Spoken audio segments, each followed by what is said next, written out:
नमस्कार, माउन्टेन समाचारमा स्वागत छ। म मन्जु कार्की। नमस्कार, म सुचिता बुढाथोकी। सुरुमा अहिलेसम्मका मुख्य समाचार।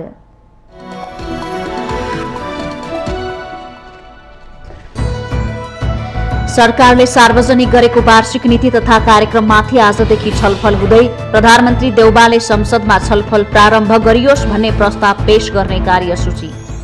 काठमाडौँ महानगरपालिकाको मेयरमा स्वतन्त्र उम्मेद्वार बालेन्द्र शाह र उपमेयरमा एमालेका सुनिता डंगोलको जित सुनिश्चित।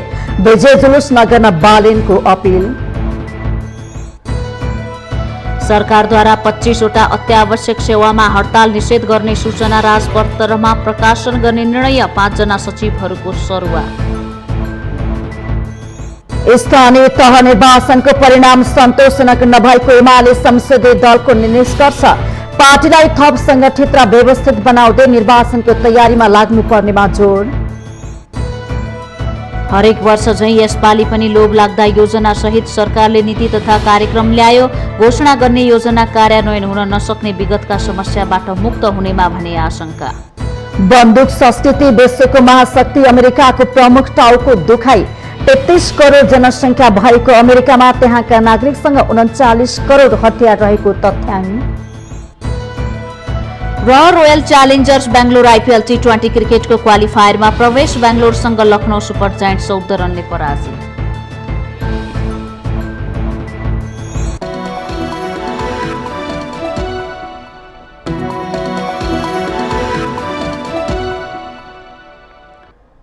अब समाचार विस्तारमा।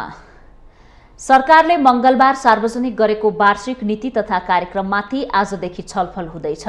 आज बिहान 11 बजे संसद भवन नयाँ बानेश्वरमा बस्ने प्रतिनिधि सभाको बैठकमा नीति तथा कार्यक्रममाथि छलफल सुरु गर्न लागेको हो। आजको बैठकमा प्रधानमन्त्री शेरबहादुर देउबाले आगामी आर्थिक वर्ष 2079-80 को नीति तथा कार्यक्रममाथि छलफल प्रारम्भ गरियोस् भन्ने प्रस्ताव पेश गर्ने कार्यसूची रहेको छ। सरकारको नीति तथा कार्यक्रममाथि सांसदहरूले संशोधन प्रस्तुत गर्ने र उक्त संशोधनमाथि छलफल सुरु हुने संसद सचिवालयले जनाएको छ।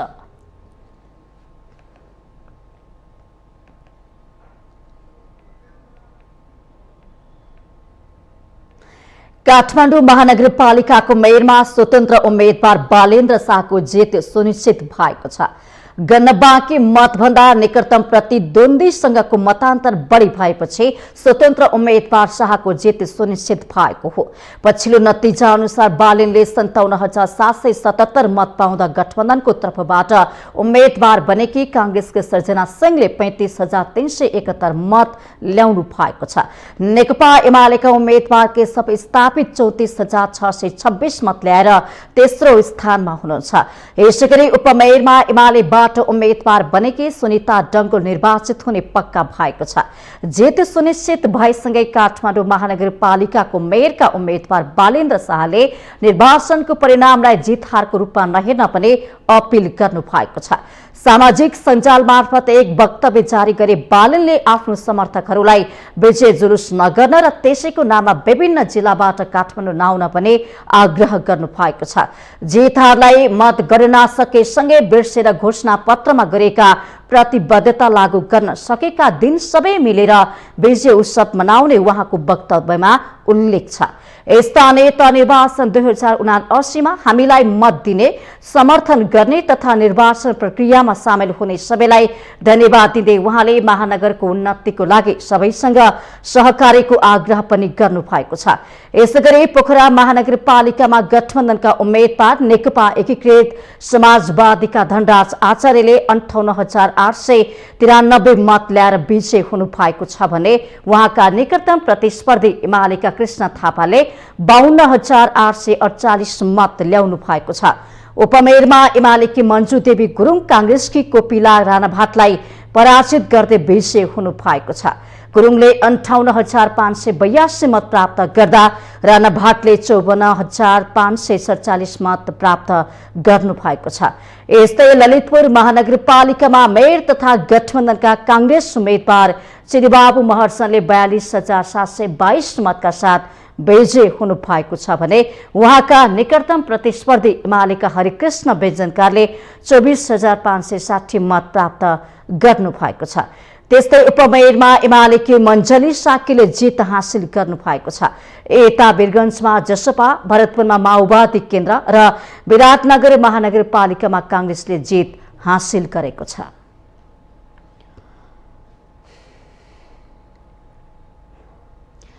गत वैशाख 30 गते देशका 753वटा स्थानीय तहमा सम्पन्न निर्वाचनको हालसम्म 750 स्थानीय तहको मतगणना सम्पन्न भइसकेको छ। निर्वाचन आयोगको प्रणालीमा प्रविष्ट भए अनुसार 5 महानगर सहित 750 स्थानीय तहको अन्तिम नतिजा सार्वजनिक भएको हो। महानगरपालिका सहित 2 स्थानीय तहको अन्तिम परिणाम आउन बाँकी छ। पछिल्लो मत परिणाम अनुसार दाङको तुलसीपुर उपमहानगरपालिकाको मेयर र उपमेयर दुवै पदमा गठबन्धनका उम्मेद्वारलाई पराजित गर्दै नेकपा एमाले विजयी भएको छ।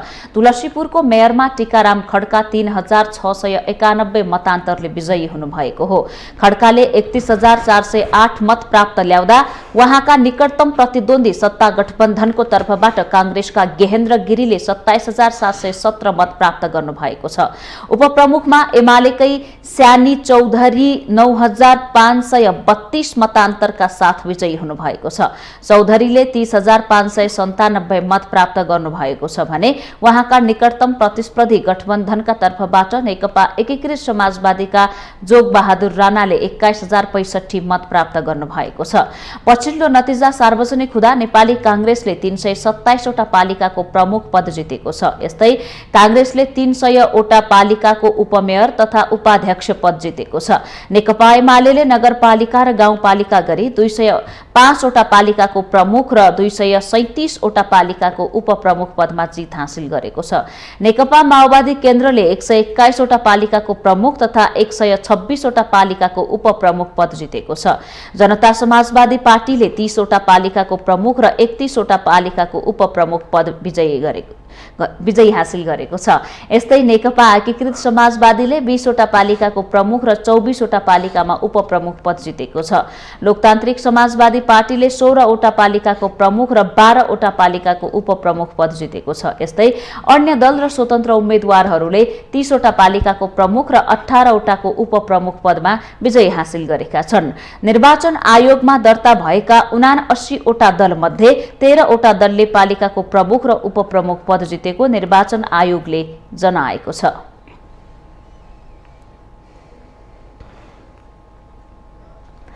सरकारले 25 वटा आवश्यक सेवामा हडताल गर्न निषेध गर्ने सूचना नेपाल राजपत्रमा प्रकाशन गर्ने निर्णय गरेको छ। जेठ 10 गते बसेको मन्त्री परिषदको बैठकले सार्वजनिक हितको लागि 25 वटा आवश्यक सेवामा हडताल गर्न निषेध गर्ने सूचना नेपाल राजपत्रमा प्रकाशन गर्ने निर्णय गरेको हो। बुधबार मन्त्री परिषद बैठकका निर्णय सुनाउँदै सरकारका प्रवक्ता एवं संचार तथा सूचना प्रविधि मन्त्री ज्ञानेन्द्र बहादुर कार्कीले अमेरिकामा सञ्चालन हुने साइबर सेक्युरिटी लिडरशिप कार्यक्रम तथा प्रशिक्षणमा सहभागी हुन नायब महान्यायाधिवक्ता डाक्टर टेक बहादुर घिमिरेको भ्रमण स्वीकृति गर्ने निर्णय गरेको जानकारी दिनुभयो। साइबर सेक्युरिटी लिडरशिप प्रोग्राम तथा ट्रेनिङमा सहभागी हुन नायब महान्यायाधिवक्ता डाक्टर टेक बहादुर घिमिरेको भ्रमण स्वीकृत गर्ने, संयुक्त अधिराज्य अमेरिकाको हवाई स्थित होनोलुलुमा मिति 2079 ज्येष्ठ 18 देखि 20 सम्म आयोजना हुने कम्प्रिहेन्सिभ सेक्युरिटी कोर्समा मुख्यमन्त्री तथा मन्त्री परिषदको कार्यालय मध्य प्रदेशका प्रमुख सचिव श्री कृष्णबहादुर राउतलाई सहभागी हुन स्वीकृति दिने।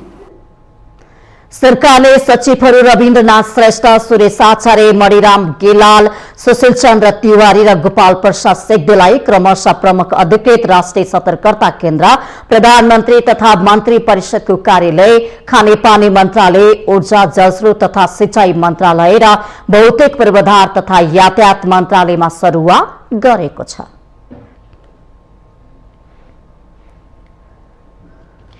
नेकपा एमालेका अध्यक्ष केपी शर्मा ओलीले स्थानीय तह निर्वाचनको परिणाम सन्तोषजनक नभएको बताउनु भएको छ।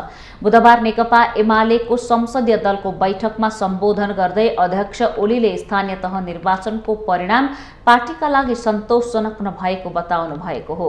उहाँले एमालेले ठूलो घेराबन्दी र प्रतिकूलताका बीचमा निर्वाचनमा सामेल हुनु परेको भन्दै आगामी दिनमा पार्टीलाई थप संगठित र व्यवस्थित बनाउँदै निर्वाचनको तयारीमा लाग्नुपर्ने बताउनु भएको प्रमुख सचेतक विशाल भट्टराईले जानकारी दिनुभएको छ। सम्पन्न भएको स्थानीय तहको निर्वाचनको परिणामको बारेमा संक्षिप्त विश्लेषण गर्दै धेरै ठूलो घेराबन्दी र प्रतिकूलताका बीचमा नेकपा एमालेले जुन परिणाम प्राप्त गरेको छ त्यो सन्तोषजनक नभए पनि त्यसले नेकपा एमालेलाई थप सुसंगठित भएर सुव्यवस्थित भएर सुविचारित भएर आगामी दिनमा थप निर्वाचनको लागि तयारी गर्नुपर्छ भन्ने निष्कर्ष उहाँले प्रस्तुत गर्नुभयो। ओलीले सरकारले प्रस्तुत गरेको नीति तथा कार्यक्रमले मुलुकको वास्तविकतालाई सम्बोधन गर्न नसक्ने टिप्पणी गर्नुभएको प्रमुख सचेतक भट्टराईले बताउनुभयो। गरेको नीति र कार्यक्रम त्यो मुलुकको अहिलेको वास्तविकतालाई सम्बोधन गर्न सक्ने र मुलुकको वास्तविक चित्र प्रस्तुत गर्ने भन्दा पनि ज्यादा सतही भएको र त्यो नीतिमा आधारित भएर भन्दा पनि कार्यक्रममा आधारित जस्तो मात्रै देखियो, नीतिहरू त्यसमा खुलेनन् भन्ने खालको चर्चा चाहिँ उहाँले नीति र कार्यक्रमको सन्दर्भमा गर्नुभएको थियो।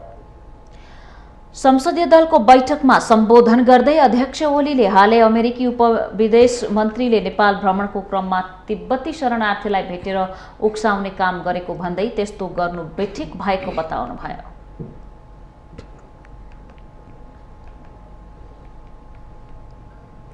स्थानीय निर्वाचनको अन्तिम परिणाम आउँदा नेपाली कांग्रेस पहिलो पार्टी बनेको छ भने नेकपा एमाले दोस्रो स्थानमा झरेको छ।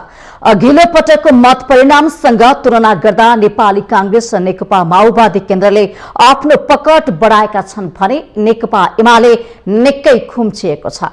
एमाले लगायतका केही मधेसवादी दलहरूलाई पार्टी एकीकरण र विभाजनको असर परेको देखिन्छ।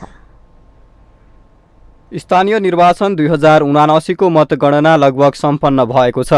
मत परिणामपछि नेपाली कांग्रेस पहिलो पार्टी बनेको छ भने नेकपा एमाले दोस्रो स्थानमा पुगेको छ। यसैगरी नेकपा माओवादी केन्द्र तेस्रो स्थानमा रहँदा जनता समाजवादी पार्टी चौथो र माधव नेपाल नेतृत्वको नेकपा एकीकृत समाजवादी पाँचौं स्थानमा खुम्चेको छ। अघिल्लो निर्वाचनको परिणामसँग तुलना गर्दा केही स्थानमा दलहरू आफ्नै पकड क्षेत्रमा पराजित भएका छन् भने केहीमा पकड विस्तार गर्न सफल भएका छन्। अघिल्लो पटक प्रदेश 1 मा 51 पालिका जितेको नेपाली कांग्रेसले यो पटक 67 पालिकामा विजयी हुँदै आफ्नो पकड विस्तार गरेको छ। 69 स्थानीय तह जितेको एमाले भने यसपटक 47 पालिकामा खुम्चन पुगेको छ। त्यसैगरी 9 पालिकामा सीमित माओवादीले आफ्नो प्रभाव विस्तार गरेर 12 स्थानमा जित्न सफल भएको छ। मध्य प्रदेशमा राम्रो पकड बनाएका मधेसवादी दलहरू यो पटक तुलनात्मक रूपमा केही कमजोर देखिएका छन्। 74 को निर्वाचनमा संघीय समाजवादी फोरम र मधेसी जनाधिकार फोरमका रूपमा चुनाव लडेका दलहरूले कुल 51 स्थानीय तह जित्दा यसपटक संयुक्त 39 स्थानमा सीमित भएका छन्। मधेसमा कांग्रेसले केही स्थानमा सुधार गर्दा एमाले 18 बाट 29 स्थान जित्न सफल भएको छ। माओवादी केन्द्रले भने मधेसमा आफ्नो पकड क्षेत्र गुमाउनु पर्यो। 74 मा 21 पालिका जितेको माओवादीले यसपटक 9 स्थानमा चित्त बुझाएको छ। प्रदेश 3 मा नेकपा एमाले निकै खुम्चन पुगेको छ। अघिल्लो पटक 64 स्थानमा जितेको एमाले यो चुनावमा 26 स्थानमा सीमित भयो। यता कांग्रेसले 35 बाट विस्तार गरेर 58 स्थानीय तह पुर्याउँदा माओवादीले पनि अघिल्लो पटकको 10 स्थानलाई बढाएर 27 वटा स्थानीय तह जितेको छ। गण्डकी प्रदेश नेकपा एमालेको गढ मानिएकोमा यो पटक पनि एमाले यथास्थितिमै देखिएको छ। अघिल्लो पटक 34 ठाउँमा जितेको एमाले यो पटक 35 स्थान जित्न सफल रह्यो। यता कांग्रेस 44 बाट खुम्चेर 36 स्थानमा सीमित बनेको छ। लुम्बिनीमा अघिल्लो पटक 43 स्थानमा विजयी भएको नेकपा एमाले यो पटक मात्र 26 स्थानीय तह जित्न सफल भएको छ। त्यसैगरी नेपाली कांग्रेसले 33 स्थानबाट बढाएर 46 स्थानमा जित हासिल गर्न सफल रह्यो। लुम्बिनीमा माओवादी पनि 25 स्थानमा जित्दै केही सुधारिएको देखियो। उता कर्णालीमा पनि एमाले खुम्चिएको छ। अघिल्लो चुनावमा 27 पालिकामा जितेको एमाले यसपटक 15 स्थानमा चित्त बुझाउँदा विगतमा 25 स्थानमा जितेको नेपाली कांग्रेसले 32 स्थान जित्न सफल रह्यो। माओवादी केन्द्रको भने स्थान खासै परिवर्तन भएको देखिएन। सुदूरपश्चिम प्रदेशमा पनि नेकपा एमाले कमजोर देखिँदा नेपाली कांग्रेस र माओवादी केन्द्र केही बलियो बनेका छन्। समग्रमा स्थानीय निर्वाचनमा दलहरूको हैसियत अघिल्लो निर्वाचनको तुलनामा निकै परिवर्तन भएको देखिएको छ। 5 दलीय सत्ता गठबन्धनले तालमेल गरेर उम्मेदवारी दिनु र एमाले छिटफुट बाहेक अधिकांश पालिकामा एक्लै प्रतिस्पर्धामा उत्रिनुले यो परिणाम दिएको विश्लेषण गरिएको छ। माउन्टेन टेलिभिजन एचडीका लागि सुजन चालिसेको रिपोर्ट। माउन्टेन समाचारमा पालो भएको छ विश्रामको।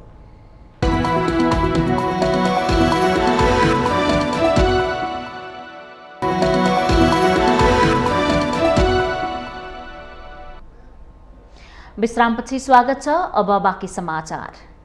ललितपुर महानगरपालिकाको मेयरमा विजयी चिरेबाबु महर्जनले शपथ ग्रहण गर्नु भएको छ। बुधबार मेयरमा निर्वाचित महर्जन र उपमेयरमा निर्वाचित मञ्जली साक्यले अबको काम महानगरवासीमा समर्पित हुने बताउनुभयो। मेयरमा महर्जनको यो दोस्रो कार्यकाल हो। महानगरका समस्या समाधानका लागि आफू तत्पर रहने उहाँले बताउनुभयो। निर्वाचन अघिसम्म पार्टीका कुरा गरे पनि अब जनताका समस्या समाधान गर्ने उद्घोष गर्नुभएको छ। चुनावमा चाहिँ आउने समयमा हामीले विभिन्न राजनीतिक पार्टीहरूको रिप्रेजेन्टेसन हामीले गर्यौँ। तर अब हामी जितेर आइसकेपछि हामी समुच्च ललितपुर महानगरवासीका हामी प्रतिनिधि हौँ। महानगरमा जे जति समस्याहरू आइपर्छन्, जे जति विकास निर्माणका कामहरू गर्नुपर्ने हुन्छन्, ती सबै काम कुरो गर्नुपर्ने निमित्त हामी अहोरात्र लाग्नुपर्छ। सत्ता गठबन्धनको तर्फबाट नेपाली कांग्रेसका नेता महर्जन ललितपुर महानगरको मेयरमा विजयी हुनुभएको छ। उपमेयरमा नेकपा एमालेकी मञ्जली साक्य निर्वाचित हुनुभएको छ।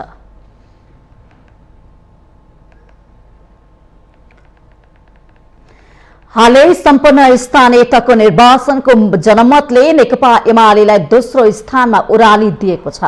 तर पालिका प्रमुखमा सत्ता गठबन्धनले तालमेल गरी जितेका कतिपय स्थानमा समेत एमाले उपप्रमुखमा जित हात पार्न सफल भएको छ।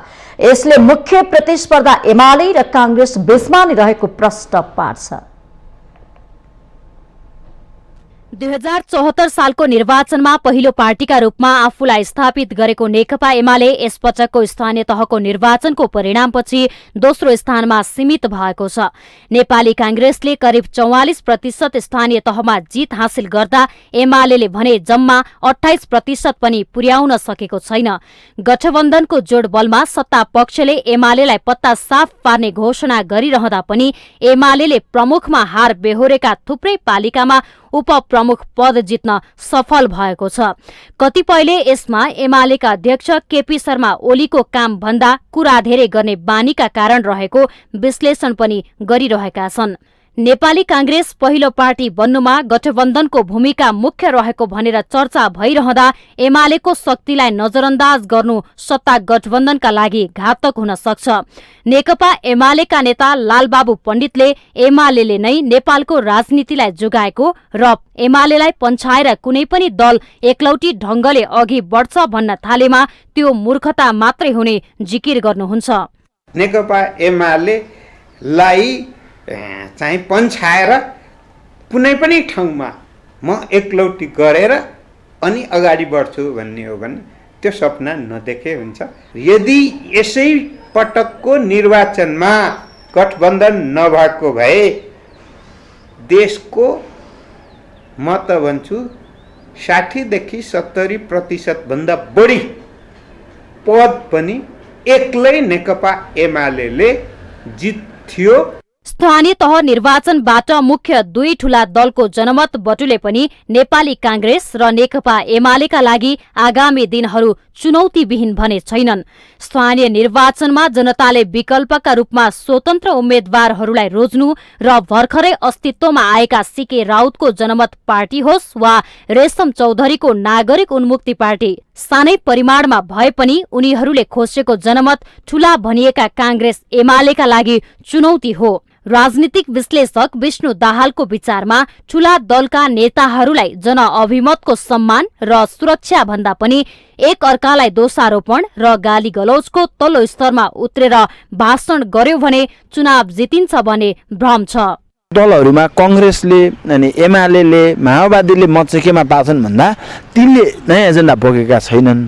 तिनीहरूको एजेन्डा भनेको एउटै शासकीय स्वरूपमा कसले राज गर्ने भन्ने हो। यो जनता जागिसकेको युग हो। एकअर्कालाई दोषी देखाएर आफू चोखो बन्ने र जनताको आँखामा छारो हाल्न खोज्ने नेताहरूको प्रवृत्तिलाई उनीहरूले राम्रैसँग चिनेका छन्। यसको झिल्को मतदाताले भर्खरै सम्पन्न स्थानीय निर्वाचनमा दलीय उम्मेद्वारहरूलाई पाखा लगाएर काम गर्न सक्ने सक्षम स्वतन्त्र उम्मेद्वारलाई आफ्नो अमूल्य मत दिएर बालिसकेका छन्। त्यसैले मुख्य जनमत पाएका दुई ठूला दलहरूले असहिष्णु प्रवृत्ति र व्यवहार देखाउनु भन्दा पनि सूझबुझपूर्ण व्यवहार प्रदर्शन गरेर सहकार्य र समन्वयको विषयलाई प्राथमिकता दिएमा मुलुकले राजनीतिक स्थायित्व प्राप्त गरी आर्थिक उन्नति गर्न सक्नेमा दुई मत छैन। सरकारले सामाजिक र आर्थिक रूपान्तरणका योजना सहित आगामी आर्थिक वर्षको नीति तथा कार्यक्रम संसदमा पेश गरेको छ। मुलुकमा आर्थिक संकटको जोखिममा रहेको चर्चा चलिरहँदा नीति तथा कार्यक्रममा विगतका परम्परागत आकर्षक नाराहरू नै समेटिएका छन्। प्रत्येक सरकारले आफ्नो लोकप्रियता बढाउन वर्षै पिच्छे लोभलाग्दा कार्यक्रम घोषणा गर्ने तर कार्यान्वयन हुन नसक्ने पुरानै रोगका बीच यसपालिको नीति तथा कार्यक्रम कार्यान्वयन हुनेमा विश्वास गर्न सक्ने आधारहरूमा आशंका उब्जिनु स्वाभाविक नै हो।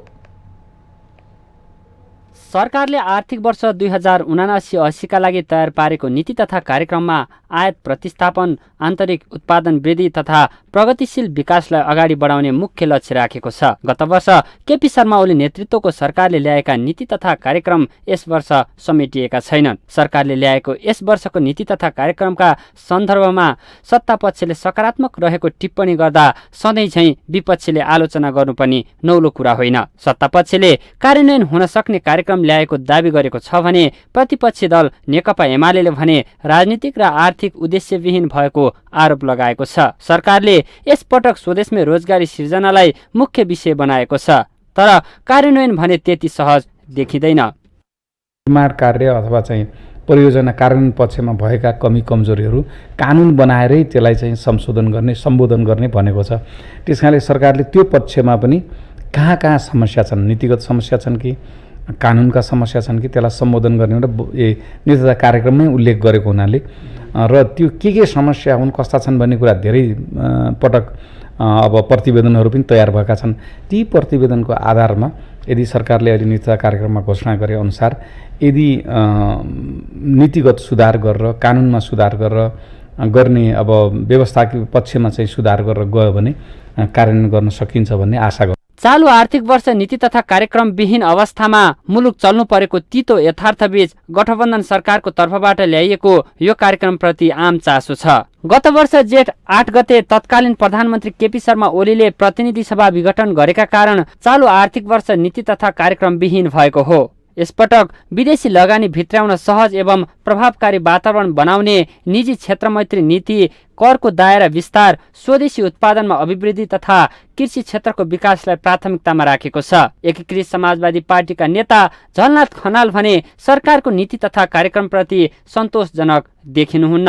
नीतिमा पनि भूमि सुधारको कार्यक्रम, कृषि क्रान्तिको कार्यक्रम, राष्ट्रिय औद्योगिकरणको कार्यक्रम, गरिबी उन्मूलन गर्ने कार्यक्रम, निरक्षरता उन्मूलन गर्ने कार्यक्रम, राष्ट्रव्यापी पूर्वाधार निर्माण गर्ने कार्यक्रम, शैक्षिक क्रान्तिको कार्यक्रम, स्वास्थ्य क्षेत्रमा गरिने क्रान्तिको कार्यक्रम ल्याउनु पर्ने थियो र ती कार्यक्रमहरू चाहिँ अस्पष्ट छन्, प्रष्ट र ठोस रूपमा आउन सकेका छैनन्।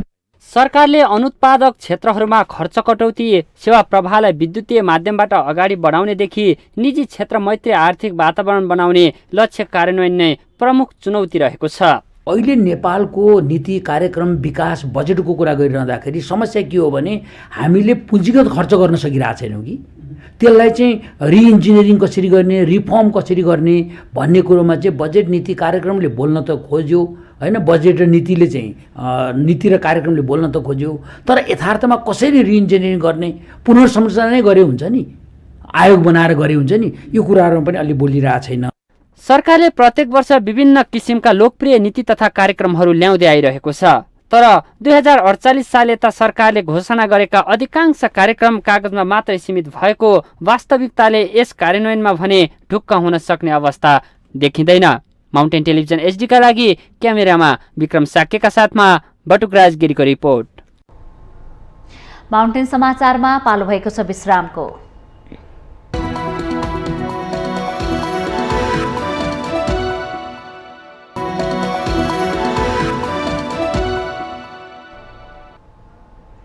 विश्रामपछि स्वागत छ। अब बाँकी समाचार।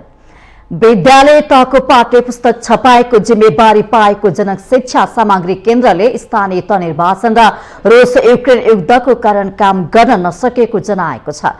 देशभर पाठ्य पुस्तकको अभाव भइरहेको बेला केन्द्रका प्रबन्ध निर्देशक अनिल कुमार झाले स्थानीय तह निर्वाचन र रुस युक्रेन युद्धको कारण कागजको अभाव हुँदा समयमै पाठ्य पुस्तक छपाई गरी विद्यालयहरूमा पठाउन नसकेको स्पष्टीकरण दिनुभएको हो। बुधबार संघीय संसद प्रतिनिधि सभा अन्तर्गतको शिक्षा तथा स्वास्थ्य समितिको बैठकमा बोल्दै उहाँले कोभिडलाई पनि कागज आपूर्तिको सहायक कारकको रूपमा चित्रण गर्नुभयो। कागज उत्पादन गर्ने मुख्य पदार्थ चाहिँ पल्प छ।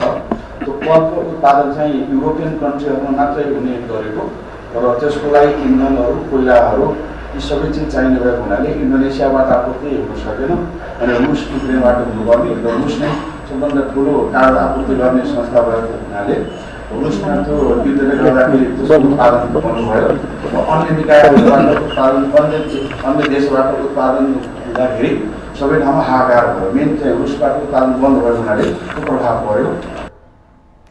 सांसदहरूले भने समयमै सरकारी विद्यालयहरूमा पाठ्य पुस्तक समेत पुर्याउने व्यवस्था गर्न नसकेको भन्दै सरकारको चर्को आलोचना गरेका थिए। पूर्व शिक्षा मन्त्री समेत रहनुभएकी नेपाली कांग्रेसकी सांसद चित्रलेखा यादवले पाठ्य पुस्तक पुर्याउने काममा समेत गैर जिम्मेवार भएको भन्दै सरकारको आलोचना गर्नुभयो। यसका निम्ति हाम्रो रोल एलोकेट पनि भएको छ। हामीले जिम्मेवारी पाएका छौँ, हामी सबैको जिम्मेवारी छ कसले के गर्ने भन्ने कुरा। त्यो जिम्मेवारी त हामीले पुरा गर्न सकेका छैनौँ भने कसरी सार्वजनिक सरकारी शिक्षाको सुधार होला त?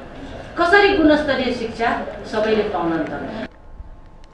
एमालेका सांसद योगेश कुमार भट्टराईले अनिवार्य र निःशुल्क शिक्षा दिने संवैधानिक व्यवस्थाको समेत धज्जी उडाउने गरे सरकारले सरकारी विद्यालयहरूमा पाठ्य पुस्तक समेत समयमा पुर्याउन नसकेको भन्दै आक्रोश व्यक्त गर्नुभयो। पुस्तकहरू समयमा पुग्दैनन् भने पहिलो खाता राज्यले त्यो अनिवार्य र निःशुल्क शिक्षा प्रदान गर्ने त्यो दायित्वबाट राज्य चुकेको हुन्छ। यहाँहरूले पहिलो खाता त्यो बुझ्नुपर्छ, किनभने संविधानले हामीलाई त्यो अधिकार दिएको छ। त्यो अधिकारको कारण यहाँहरूले गर्नुपर्ने हो र अनेक कारणले त्यो भएको छैन भने त्यसको जवाबदेहिता तपाईँहरूसँग हुनुपर्छ। सांसद भट्टराईले सरकारले शैक्षिक सामग्रीको रूपमा पाठ्य पुस्तक नै उपलब्ध गराउने काममा ढिलाइ गरेकै कारण सरकारी विद्यालयहरूमा गुणस्तरीय शिक्षा उपलब्ध गराउन सक्ने अवस्था रहेको पटक पटक दोहोर्याउनु भएको छ।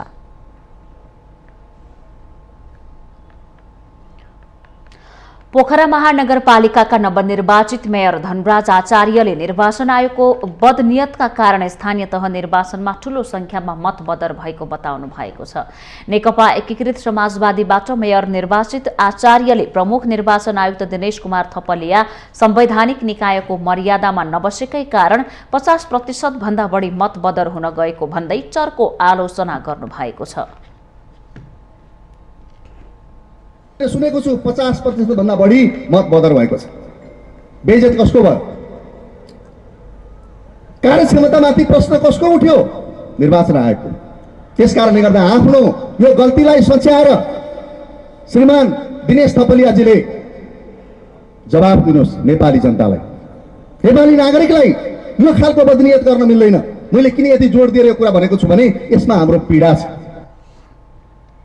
उहाँले निर्वाचन आयोगको रवैया नभएको भए आफूले 27,000 बढी मतान्तरले चुनाव जित्ने र गठबन्धनको तर्फबाट मेयरको पनि 16,000 बढी मतका साथ विजयी हुने दावी समेत गर्नुभएको छ।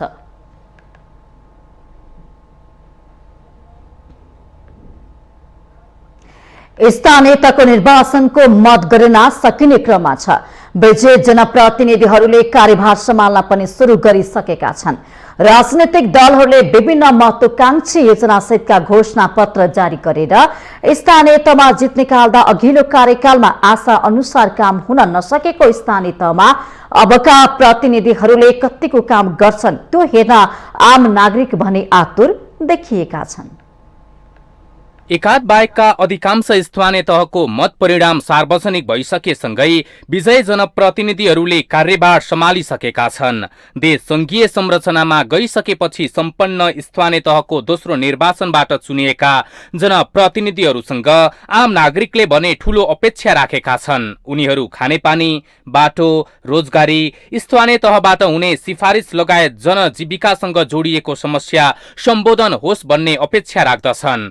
यसमा सुशासनको पक्ष जनअपेक्षाको अनिवार्य तत्त्व हो। आम नागरिक यी समस्या केन्द्र अथवा प्रदेश सरकारले भन्दा पनि स्थानीय सरकारले नै पूरा गर्न सक्ने आशा राख्दछन्, जुन स्वाभाविक पनि हो। अघिल्लो कार्यकालमा अपवाद बाहेकका अधिकांश पालिका पदाधिकारीहरू कमाउ धन्दामा अग्रसर भन्दा आम नागरिकको मुद्दा जहाँको त्यही रह्यो। सरकारवाला निकायले निकालेका प्रतिवेदनले स्थानीय तहमा व्यापक भ्रष्टाचार भएको तीतो यथार्थताका बीच सम्पन्न निर्वाचनबाट चुनिएका जनप्रतिनिधिहरूले जनताको पक्षमा काम गरी मन जित्न सक्नु पर्दछ। आम नागरिकले दिएको भोटको कदर गर्न नसक्ने जनप्रतिनिधिलाई पत्ता साफ गरी लखट्ने चेतावनी सहितको खबरदारी अहिलेदेखि सुरु भइसकेको छ। अब त्यहाँका चाहिँ अब खाने पानी, बाटाघाटा त्यहाँका मान्छेलाई चाहिँ राम्रोसँग अब चाहिँ उ गरे भने अनि तिनीहरूलाई स्याबासी दिने हो होइन। अब ती बाटाघाटा त्यहाँका योजनाहरू पहिले जस्तै भ्रष्टाचार गरे खाए भने तिनीहरूलाई फेरि अहिले जसरी चाहिँ पहिलेका जनप्रतिनिधिलाई लखेटिएको छ त्यसरी नै तिनीहरूलाई पनि अब के अरे पत्ता साफ गरेर लखेट्नुपर्छ। देशको प्रमुख शत्रु भने भ्रष्टाचार हो होइन। देशमा सुशासन हुनु पर्यो, निःशुल्क स्वास्थ्य शिक्षा हुनु पर्यो, रोजगारी हुनु पर्यो। मूल कुरो त इमान्दार हुनु पर्यो। इमान्दारिता छैन, नैतिकता छैन। पैसाको लागि आज एउटा पार्टीमा छ होइन, अर्को चुनाव आयो अर्को पार्टीमा गएको छ, टिकट नपाएपछि इमान्दार हुनु पर्यो। इमान्दार भएर काम गऱ्यो भने थोरै काम भए पनि हामी सन्तुष्ट हुन्छौँ। अब भनौँ न सब कुरा समस्या गरिबलाई त उनी गरिखानु नै सकेन नि, किनभने सब कुरा महँग्यो, ग्यास महँग्यो, पेट्रोल महँग्यो होइन, रासन पानी महँग्यो। गरिबले खानु सक्नेको क्षमता राखिदिनु पर्यो होइन। अब के गर्ने भने अब यस्तै छ, काठमाडौँमा न पानीको सुविधा छ, अब रोडहरू पनि यो ट्राफिकले जाम भएछ, बाटोहरू बनाइदिए भए अनि पानी घर घरमा पानी ल्याइदिए भए। यो फोहोरहरू पनि त्यस्तै छ, जथाभावी फोहोर छ, त्यो जस्तै कुहिने र नकुहिने फोहोरहरू छुट्याइदिने बनाइदिए भए हुन्थ्यो। राजनैतिक दलहरूका महत्वाकांक्षी घोषणापत्र आम मतदाताले पढेर भोट दिए या दिएनन् त्यसले त्यति फरक नपर्ला, तर जति आश्वासन बाँडेर उम्मेद्वारहरूले भोट मागे र विजयी बने उनीहरूले भने आफ्ना बाचाहरू प्रति सचेत हुन जरुरी छ। राजनैतिक विश्लेषक प्रकाश रायमाझी नगर परिषदले गर्ने निर्णयलाई विकासमुखी र सेवामुखी तवरले हेरी सँगसँगै लगेमा जनप्रतिनिधिलाई काम गर्न सहज हुने धारणा राख्नुहुन्छ। आम नागरिकले त केही खोजेकै छैन बाबा। यहाँ हामीले त दलीय चाहिँ यो स्वार्थको जुन किसिमको रणनीति छ त्यो त केन्द्रमा मात्रै हो। स्थानीय जनताले के खोजिरहेको छ भन्दा मेरो सिफारिस लिन जाँदाखेरि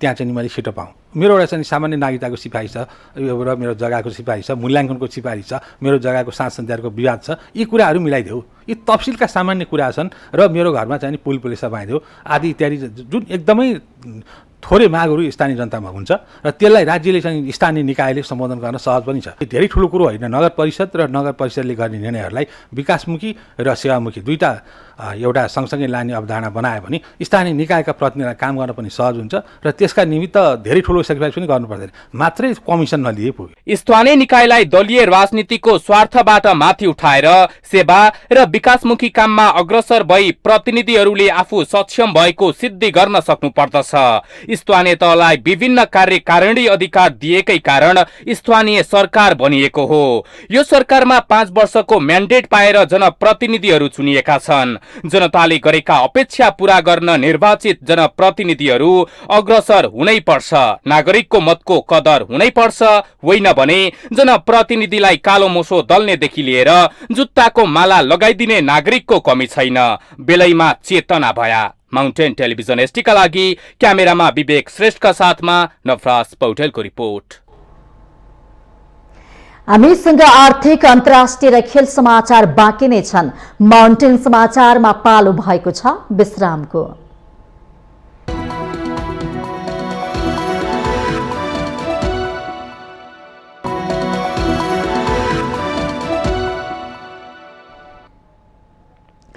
विश्रामपछि स्वागत छ। अब आर्थिक समाचार।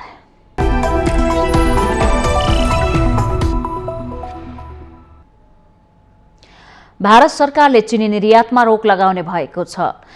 1 जुन अर्थात् यही 18 जेठदेखि कार्यान्वयन हुने गरी भारतले आफ्नो मुलुकबाट हुने चिनी निर्यातमा रोक लगाउने निर्णय गरेको हो। भारतको वैदेशिक व्यापार महानिर्देशनालयले 1 जुनदेखि अक्टोबर 31 सम्म 4 महिनाका लागि चिनी र त्यसका सबै खाले कच्चा पदार्थ निर्यातमा रोक लगाउने निर्णय गरेको जनाइएको छ। रुस युक्रेन युद्धका कारण अन्तर्राष्ट्रिय आपूर्ति श्रृङ्खला बिग्रिएपछि विभिन्न मुलुकले त्यसको असरबाट आफ्नो मुलुकलाई बचाउन खाद्यान्न जोहोको निर्णय गरिरहेका छन्। केही दिन अघि भारतले फलामको कच्चा पदार्थ स्पन्ज आइरनको निर्यातमा कर वृद्धिको निर्णय गरेको थियो। भारतले लगाएको निर्यात प्रतिबन्धको असर नेपाली बजारमा पर्नेछ। नेपालको आन्तरिक उत्पादनले नपुग्ने भएकोले नेपाल भारत लगायतका मुलुकमा चिनीमा निर्भर रहेको छ। नेपाल चिनी उद्योग संघले दिएको जानकारी अनुसार चालु आर्थिक वर्षमा नेपालमा 3,21,000 मेट्रिक टन चिनी उत्पादन भएको थियो, तर त्यसमा कति उपभोग भयो भन्ने विवरण कुनै सरकारी निकायसँग पनि छैन। चालु आर्थिक वर्षको वैशाखसम्म 4 अर्ब 83 करोडको 94,084 मेट्रिक टन चिनी नेपालमा आयात भएको भन्सारको विवरणमा देखिएको छ।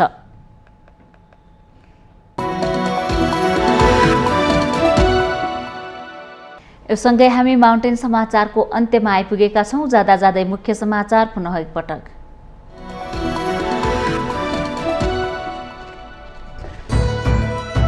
सरकारले सार्वजनिक गरेको वार्षिक नीति तथा कार्यक्रममाथि आजदेखि छलफल हुँदै प्रधानमन्त्री देउबाले संसदमा छलफल प्रारम्भ गरियोस् भन्ने प्रस्ताव पेश गर्ने कार्यसूची।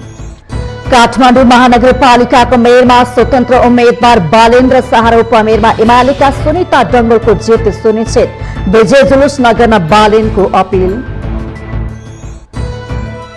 सरकारद्वारा 25 वटा अत्यावश्यक सेवामा हडताल निषेध गर्ने सूचना राजपत्रमा प्रकाशन गर्ने निर्णय, 5 जना सचिवहरूको सरुवा। स्थानीय तह निर्वाचनको परिणाम सन्तोषजनक नभएको एमाले संसदीय दलको निष्कर्ष, पार्टीलाई थप संगठित र व्यवस्थित बनाउँदै निर्वाचनको तयारीमा लाग्नुपर्नेमा जोड। हरेक वर्ष झैं यसपालि पनि लोभ लाग्दा योजना सहित सरकारले नीति तथा कार्यक्रम ल्यायो, घोषणा गर्ने योजना कार्यान्वयन हुन नसक्ने विगतका समस्याबाट मुक्त हुनेमा भने आशंका। बन्दुक संस्कृति विश्वको महाशक्ति अमेरिकाको प्रमुख टाउको दुखाई, 33 करोड जनसंख्या भएको अमेरिकामा त्यहाँका नागरिकसँग 39 करोड हतियार रहेको तथ्याङ्क। र royal Challengers Bangalore IPL T20 क्रिकेटको क्वालिफायरमा प्रवेश, बेंगलोरसँग लखनऊ सुपर जायन्ट्स 14 रनले पराजित।